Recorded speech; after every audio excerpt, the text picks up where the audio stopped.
Salut, c'est Ben et bienvenue dans cette vidéo dans laquelle nous allons expliquer le concept de gaz sur Ethereum. Mais déjà, c'est quoi le gaz? Alors le gaz, c'est une unité qui mesure la quantité d'efforts de calcul requis pour exécuter des opérations spécifiques sur la blockchain Ethereum. En fait, chaque transaction nécessite des ressources informatiques pour s'exécuter. Cela implique des frais de gaz. Ça fonctionne un peu comme l'essence d'une voiture. Pour que la voiture travaille, pour qu'elle avance, il va falloir de l'essence. Alors ce qu'il faut savoir, c'est que les frais de gaz sont payés en Ether. Et les prix du gaz, on verra la différence plus tard, sont indiqués en Gwei. Donc il faut savoir que 1 milliard de Gwei est égal à 1 Ether. Mais pourquoi on a mis en place le gaz? Est-ce que ça serait pas plus facile d'avoir une blockchain gratuite? En fait, ça a plusieurs buts. Déjà, le premier, c'est d'empêcher la surcharge du réseau ou même les erreurs. Je vous explique. Supposons qu'une personne veuille faire tourner un programme constamment avec, par exemple, une boucle infinie sur la blockchain Ethereum. S'il n'avait pas à payer du gaz, il pourrait faire tourner ce programme à l'infini et saturer le réseau. Et ça ferait crasher la blockchain. Une autre chose, dans un environnement décentralisé où tout le monde se fait à la fois confiance et pas confiance, où on a des validateurs qui permettent de mettre en place la sécurité du réseau et de contrôler et qui dépensent des ressources pour le faire, il faut rémunérer ces validateurs et le gaz permet aussi de rémunérer ces validateurs. Ce que vous devez aussi comprendre, c'est que les opérations sur la blockchain Ethereum sont effectuées par l'EVM, l'Ethereum Virtual Machine. Prenez ça comme le cerveau d'Ethereum. Donc en fait, vous pouvez faire différentes opérations, pas que des transactions, et on voit ça dans le cadre des smart contracts. Ces opérations coûtent du gaz. Par exemple, multiplier deux nombres coûte 5 gaz, une soustraction coûte 3 gaz, et une transaction coûte 21 000 gaz. Donc on se retrouve avec les smart contracts avec des combinaisons de nombreuses opérations qui peuvent rapidement coûter très cher en gaz. Ce que vous devez aussi comprendre, c'est que le gaz est différent de l'Ether, mais que le gaz se paye en Ether. On va voir ça tout de suite. Prenons l'exemple d'une transaction banale entre deux comptes. Donc, il faut savoir déjà que le prix du gaz de cette transaction, ça sera égal au montant de gaz que l'on va dépenser fois le prix du gaz actuel. Le prix du gaz fluctue en fonction des moments et on va comprendre pourquoi un peu plus tard. Comprenez aussi que le prix du gaz est payé en Gwei, donc la sous-unité d'Ether.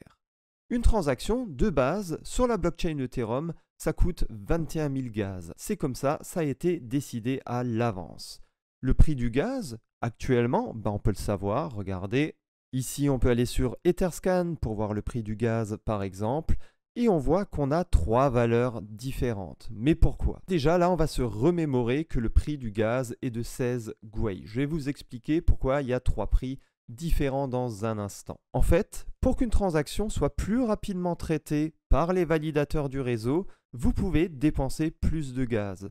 Si vous en dépensez moins, donc vous êtes en slow, alors il y aura des risques que la transaction reste en pending assez longtemps, voire ne soit pas exécutée. Plus d'explications dans le prochain slide. En tout cas, la transaction va du coup coûter 21 000 unités de gaz. Sachant qu'une unité de gaz coûte 16 Gwei, on va se retrouver avec un prix pour une transaction de 336 000 Gwei. On sait que 336 000 Gwei est égal à 0.000336 Ether.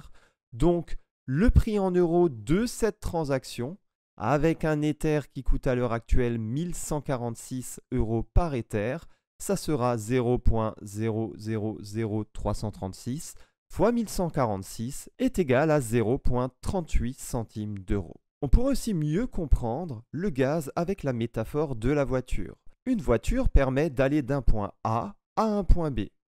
Le prix d'un litre d'essence est de 1,9 €. Le nombre de litres qui sera consommé pour aller du point A au point B sera de 10 litres. Donc le prix final pour réaliser cette opération, ce calcul, ce déplacement sera de 19 €.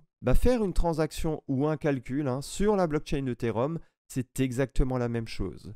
Le prix d'une unité de gaz est de 19 gwei. Le nombre d'unités de gaz qui seront consommées est de 21 000. Donc le prix final sera de 19 gwei fois 21 000 est égal à environ 0,6 €. Donc là, c'est un peu plus qu'avant. Pourquoi? Parce que dans le slide précédent, j'avais mis un prix du gaz de 16 gwei. Alors vous allez me dire, mais pourquoi ça change? Ce qu'il faut déjà comprendre, c'est le concept de mempool. Lorsque vous voulez faire une transaction sur la blockchain Ethereum, cette transaction, elle arrive dans une espèce de piscine géante de transactions qui ne sont pas pour le moment traitées. Elles sont en attente d'être traitées. Et en fait, les validateurs, anciennement les mineurs en Proof of Work, prenaient ces transactions dans la piscine pour les valider. Mais bien entendu, ces mineurs, ces validateurs, maintenant, on appelle plutôt ça des validateurs avec le Proof of Stake, ils veulent être rémunérés le plus possible, comme tout le monde dans la vie. Par conséquent, ils prennent les transactions des gens qui ont mis le plus de gaz pour payer les transactions. Pourquoi? Parce que c'est eux qui vont réceptionner les frais de gaz. En effet, les frais de gaz, c'est leur récompense pour participer à la sécurité et au fonctionnement de la blockchain. Ce qu'il faut savoir aussi, c'est que désormais, avec le Proof of Stake, le gaz limite par bloc est de 30 millions. En effet, autant sur Bitcoin, la taille d'un bloc est désignée par le nombre de transactions que l'on peut réaliser dans ce bloc. Mais sur Ethereum, c'est différent, il y a une gaz limite par bloc et c'est ça qui forme la taille d'un bloc. En l'occurrence, 30 millions. 30 millions divisé par 21 000, on peut imaginer que dans un bloc, on peut mettre 1428 transactions simples entre deux comptes. Donc tout ça fait que le prix du gaz augmente parce que les gens veulent absolument que leurs transactions passent et du coup, ils font augmenter les prix du gaz pour faire passer leurs transactions. Et des fois aussi, le prix du gaz varie à cause de la congestion du réseau Ethereum. Vous avez un gros projet DeFi ou encore un gros projet NFT qui sort, tout le monde veut acheter les NFT en question. Donc forcément, il y a énormément du coup de transactions dans la même pool.